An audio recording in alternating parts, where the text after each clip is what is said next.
Hello and welcome to the video. This is Hooves of Doom. This is a kind of commentary on the reveal show Faith and Damnation from last weekend.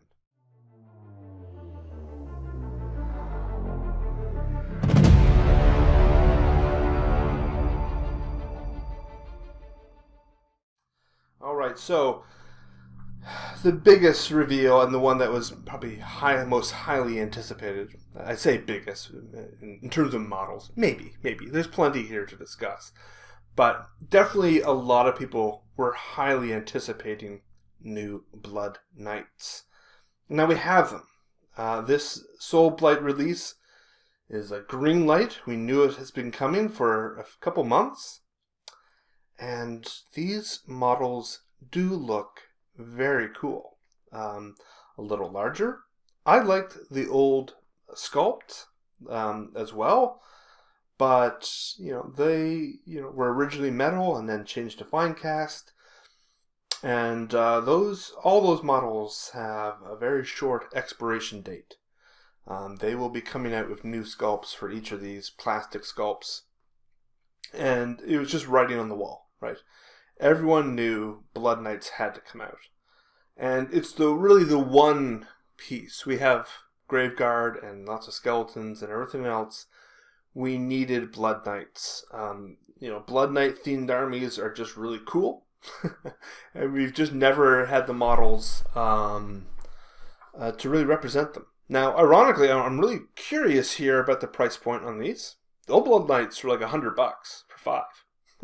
So, which is, even by the standard of kind of Uber Cavalry, is quite expensive. Now, these might be $65. It could be kind of a shock, and maybe they're cheaper.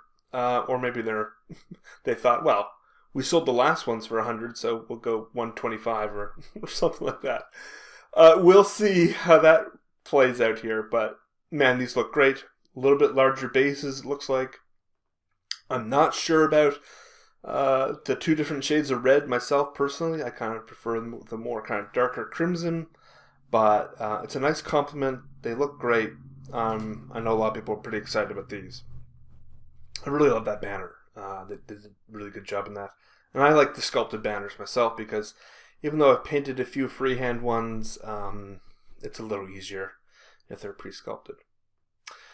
New skeletons in line with the aesthetics of Cursed City. Now, the Bloodknights are a no-brainer, but these types of releases have me kind of scratching my head a little bit. The skeletons in Cursed City look great, right? They have kind of a little more of an ancient feel to them in terms of their armor design. And I know a lot of people seem to want this set. I know when Cursed City skeletons were unveiled, I saw a few comments arguing, boy, I want the new skeletons to look like this. And I'm kind of scratching my head like, new skeletons, really? I don't know. For me personally, the old kit was fine. They were a plastic kit. They were functional. Perhaps a little too static, but otherwise great. Like, those didn't cry out to me as absolutely needing a replacement. Right? Those are not the skeletons before that kit, which were clearly outdated and kind of a little more cartoonish. These were actually half decent. So it's always a little weird to me when they re-release something brand new. And ironically, you're now in this position where like the Graveguard kit looks outdated compared to regular skeletons, right? Which is a little strange.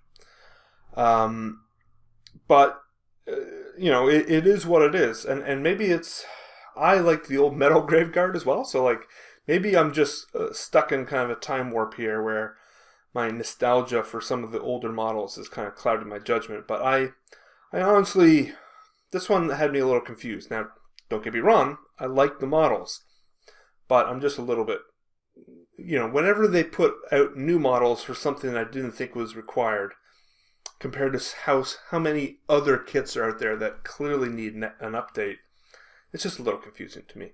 Now, I'm not sure about the base size on these or the new zombies. It'd be curious to see. I love comparison on these. Please don't be 32 millimeter. But we'll see. And, I have an ungodly amount of skeletons in my own personal collection, so I definitely don't need tons more skeletons. I think I have 100 of like the current sculpt, and 200 or 300 of the older sculpts. I'd get like a box or two of these just to have some variety visually, but yeah, it's not something, again, not a huge priority for me personally, even though I love skeletons and have quite a large Soulblight army. So Deadwalkers, the new zombies, again, one of these kits that is absolutely necessary, absolutely required. You know, it's been years, and I've heard plenty of comments of people going and buying zombies from other companies.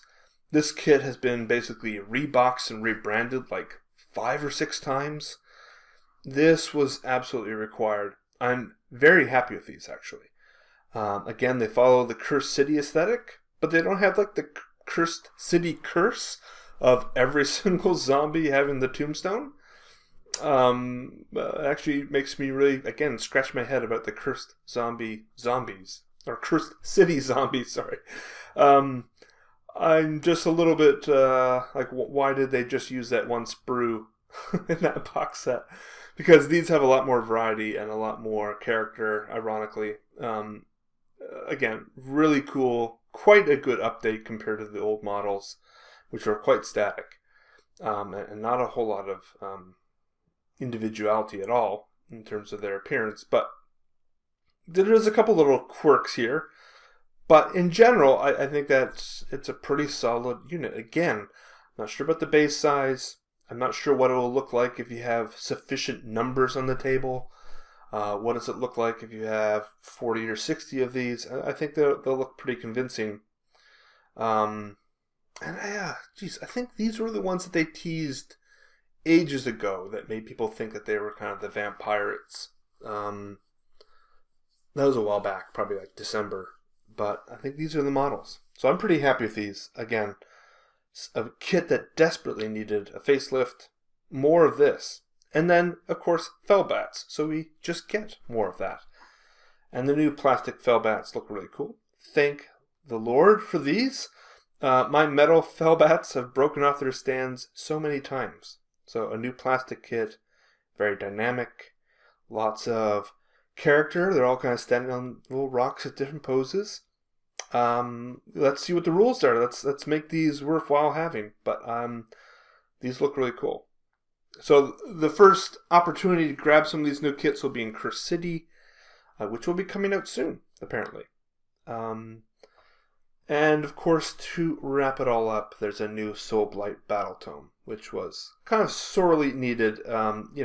Legions of the Gash was, I think, one of the very first, if not the first, battle tome in kind of the new format of sub-factions and allegiance abilities and things like this.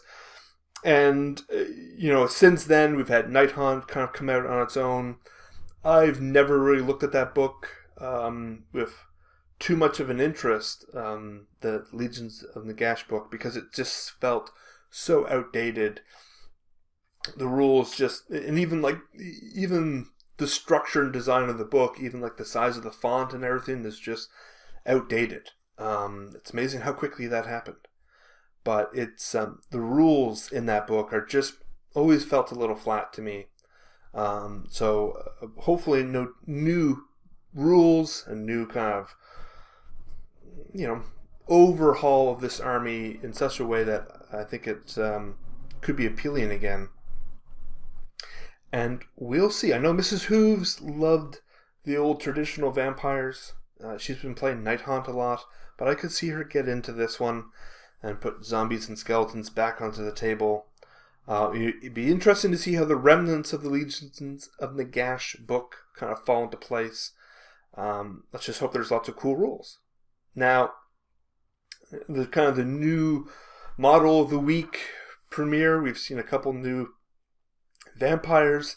There's the Rat Prince. Just yesterday, there's Lady Anika. These are fantastic, really cool, stylistic, crazy, off-the-wall vampires.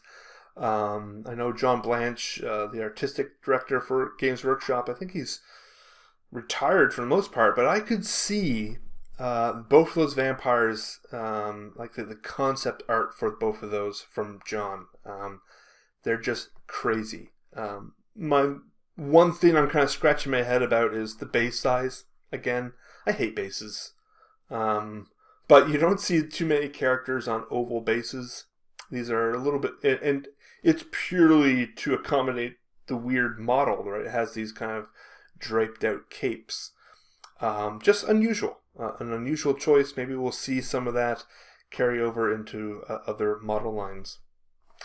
And a new Broken Realms book. Kragnos or something.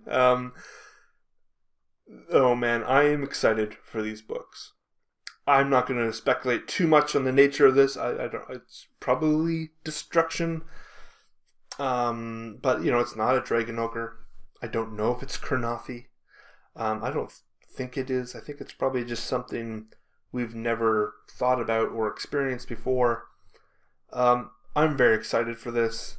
The Broken Realms lineup here looks really exciting and interesting. Probably the most disappointing piece is that because of the issues with distribution and logistics, there's too much of a backlog with these books, right? These books should have already been rolling out.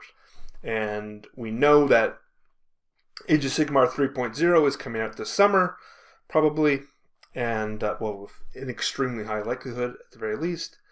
And, all these books should have been out and had their time and in a very kind of fluid narrative feel before the new edition comes out. And I feel like these, unfortunately, are going to be a little rushed, right? And that's the disappointment here that I have with these books. I'm really excited to hear the story, but each of them will have like rules that could be in place for a very short period of time. They really almost feel like the End Times books in that sense. It's just it's unavoidable. It's nothing that Games Workshop could solve or manage. It's not their fault, but I really wish that each of these books had kind of their time to shine, and I feel like they're going to be a little bit rushed. All right. Canaan's Reapers. I don't know how to pronounce his name. The Ossiarch Dire Chasm team for Warhammer Underworlds. Again, beautiful models. And the Underworlds really continues to push the possibilities for units, right? It's where they just kind of unroll these smorgasbord kind of teams that are kind of composed of one of everything, including a ranged bowman, which is unusual. It's not a unit that we have in Ossiarch Bonereapers. Probably heralds something to come down the road. Also, like the main guy there, Canaan or whatever, is much larger than I imagined from the preview last week. I thought he'd be like a regular, infantryman, and he's like twice the height, so kind of unusual there. Also, kind of considering that he seems to be pretty decent in the game Warhammer Underworlds, it's an unusual number of models. It just strikes me as slightly more elite than regular skeletons. I don't know, that should be an interesting team. Alright, I'm going to switch over and do some 40k stuff quite quickly, for the most part. The House of Faith.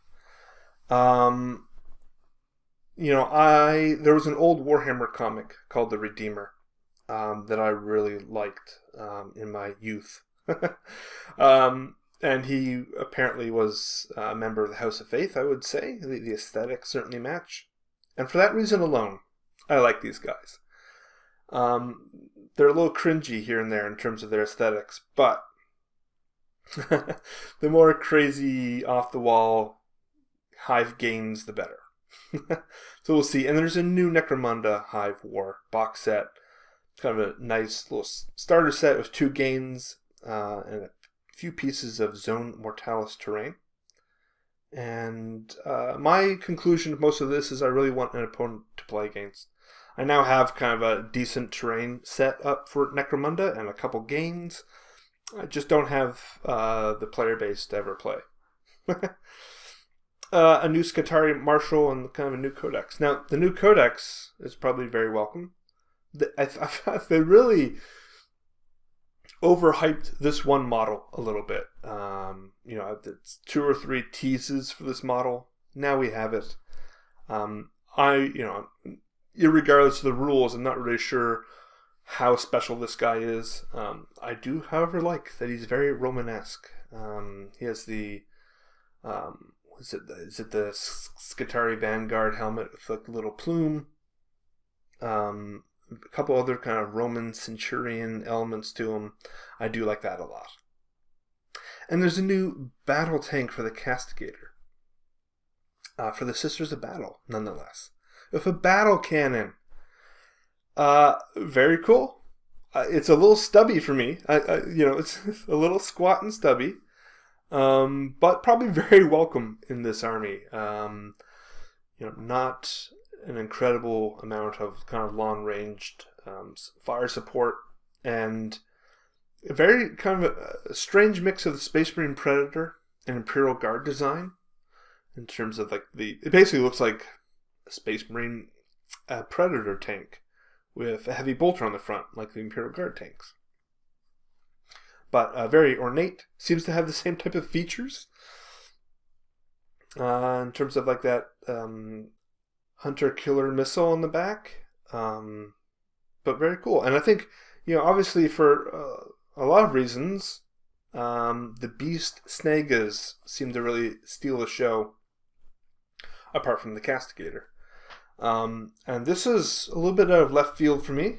I guess they're thinking of different ways in which they can reinvent 40k orcs. Boar boys are pretty popular in Age of Sigmar, in Ironjaws. And so why not make squig hogs and have orcs ride around on those?